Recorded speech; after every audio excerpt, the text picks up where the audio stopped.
در شبکه‌های اجتماعی خبری پهن شد که گویا روزنامه‌نگار نامی آلگا توتوبالینا وفات کرده است.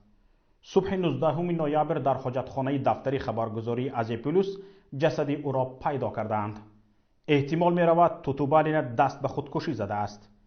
این خبر در صحیفه ژنسکی بازاری فیسبوک از نام میلینا گیواندووا نام کاربر نشر شده است.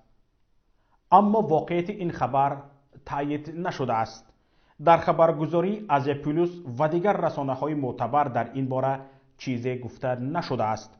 بعضی رسانه‌های محلی بدون تایید خبر نوشتند که گویا روزهای آخر حالت روحی روزنامه‌نگار با سبب جدا شدن از شوهرش خوب نبوده است و زیاد شراب می نوشیده است.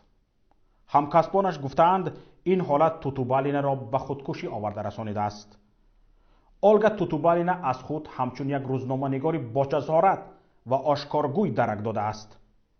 یادآور می‌شویم در رابطه با بازگشت شاعر بازار صابر به وطن با دعوت رئیس جمهور تاجیکستان و نخستین سخنان او که گفته بود احزاب سیاسی و نشریه‌های مستقل در کار نیستند، آلگا توتوبالینا سخنان لنین زیاییان نه مغز ملت بلکه نجاست ملتند را اقتباس آورده بود. به این خاطر توتوبالینا را به دادگاه کشیده بودند و او 30,000 سامانی معادل تقریباً با حساب همان وقته $5,000 جریمه بسته شده بود.